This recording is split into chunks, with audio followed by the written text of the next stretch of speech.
Iman itu harus dipraktekkan di dalam kehidupan nyata. Rasul Paulus menjelaskan kepada kita bahwa iman yang disertai perbuatan pada hakikatnya yang iman itu adalah iman itu tidak ada gunanya. Maka iman harus diwujudkan, ditampakkan dalam perbuatan. Apa gunanya seorang menyatakan bahwa dia beriman tapi tidak mempunyai perbuatan? Dapatkah iman itu menyelamatkan dia? Iman tanpa perbuatan saya lagi adalah iman yang sama. Bapak Ibu saudara-saudara yang terkasih, supaya iman kita kepada Tuhan itu bisa menghasilkan buah, harus disertai perbuatan. Sebuah konsekuensi yang mau tidak mau harus kita wujudkan di dalam kehidupan kita. Bila kita sungguh percaya, bila kita sungguh mengenali Tuhan sebagai penyelamat kita. Dan dalam bahasa Inggris katakan bahwa percuma kamu mencintai kekasih Allah kalau pada saat yang sama kamu membenci sesama manusia. Maka kasih kepada Allah, iman kepada Allah harus diwujudkan dalam satu tindakan konkret dalam perbuatan-perbuatan yang nyata. Bapak Ibu saudara-saudari yang terkasih, Rasul Paulus mengingatkan kita bahwa kita memang adalah orang-orang yang percaya kepada Tuhan. Tetapi apakah kepercayaan itu, apakah iman itu sungguh menyertai kehidupan kita? Apakah iman kita kepada Tuhan itu sungguh menjadi terang dalam seluruh kehidupan kita?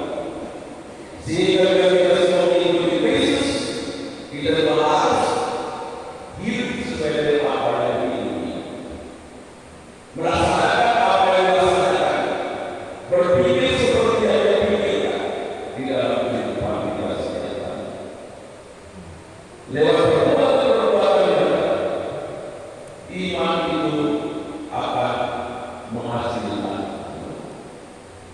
Bapak Ibu saudara-saudara yang terkasih, lewat perbuatan-perbuatan yang akan memberikan kepada kita kekuatan dan istimewa ketika kita menghadapi peperangan di dalam kehidupan kita.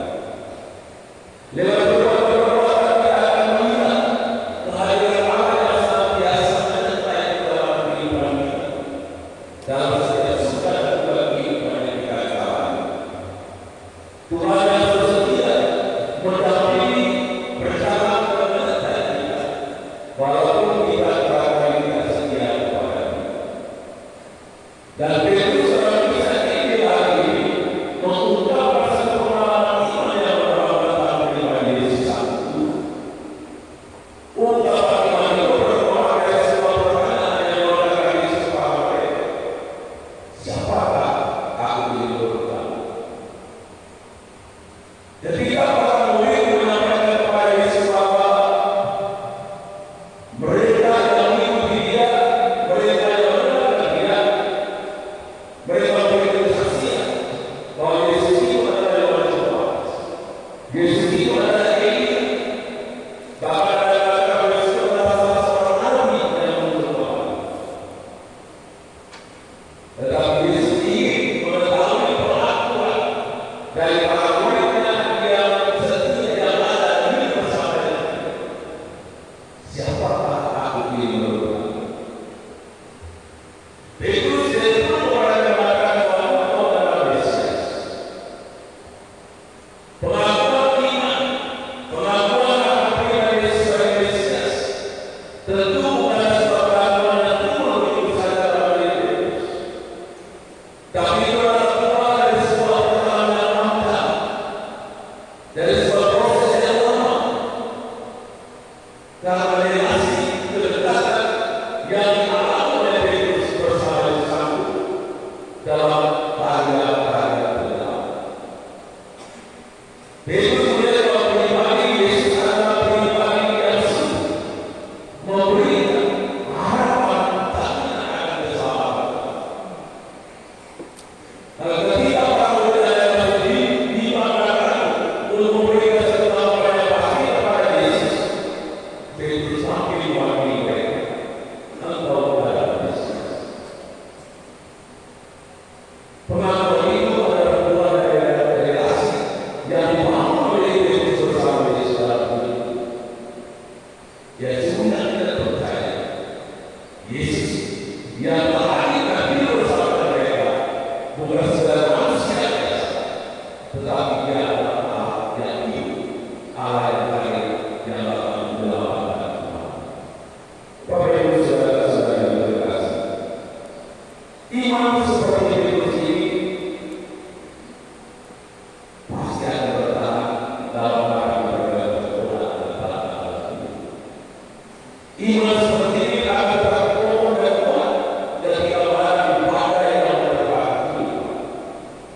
Karena dengan seperti ini, Yesus akan menyatakan seluruh kehidupannya pada kebenaran Allah.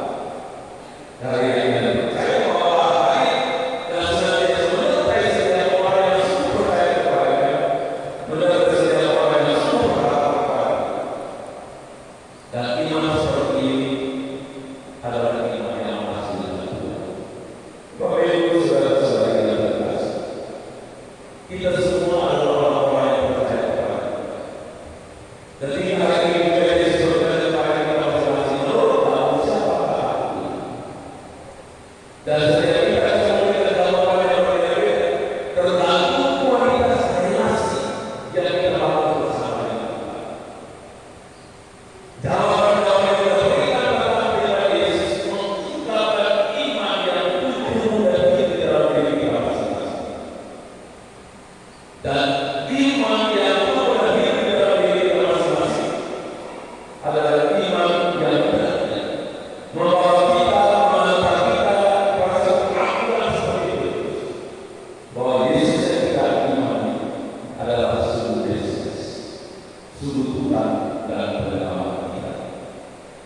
Dan bila kita semua mengikuti Yesus, Yesus menantang kita dengan beberapa kriteria. Bila kamu mau mengikuti, kamu harus menyangkal diri, memikul saya, baru bisa mengikuti. Dan iman kepada Tuhan memang manusia Yesus seperti ini. Kita percaya dengan iman kita. Hendaknya kita saudara mau mengikuti Dia sebagai Tuhan. Tetapi setelah pada saat yang sama yang kita mau mengikuti Dia, bila kita beriman kepada Dia, kita juga harus setia untuk meniru apa yang dilakukan oleh Tuhan di dalam kehidupan. Kita juga harus setia untuk berani, berkorban demi kebahagiaan bersama-sama. Kita juga harus setia untuk mengikuti saja kehidupan kita bersama dengan Tuhan. Dan penderitaan bersalin karena iman kepada Tuhan bukan sesuatu hal yang kosong, yang kotor, bukan makna kita para binasa. Dan penderitaan bersalin karena iman kepada Tuhan, ganjarannya adalah kebahagiaan dan keselamatan. Nah, istri katakan, jika seorang kehilangan nyawanya demi aku, dia akan memperoleh Tuhan. Bapak Ibu saudara-saudara yang terkasih, penderitaan dan sakit adalah cara dan sarana untuk beroleh bahagia dari Tuhan. Karena tidak ada bahagia dari Tuhan dan tidak ada bahagia tanpa kasih. Tuhan telah menyatakan dalam kehidupan penderitaan dan binasa bukan merupakan kebinasaan bagi orang yang percaya. Dari penderitaan, pemberian dirinya dalam penderitaan ini mendatangkan kehidupan dan keselamatan bagi orang-orang yang percaya. Dan itu Bapak Ibu saudara-saudara yang terkasih, Rasul Paulus menantang kita agar iman yang kita terima dari Tuhan sebagai satu anugerah yang mulia dari Tuhan hendaknya tidak sebatas pada kehidupan, tapi iman ini harus kita wujudkan, kita hadirkan di dalam perbuatan-perbuatan kita. Dan dalam kedalaman seperti itulah kita akan dapat bisa mengenal siapakah Yesus itu dalam hidup kita, siapakah Dia di dalam kehidupan kita. Maka marilah Bapak Ibu saudara-saudara, kita wujudkan iman kita kepada Tuhan melalui perbuatan-perbuatan baik. Dalam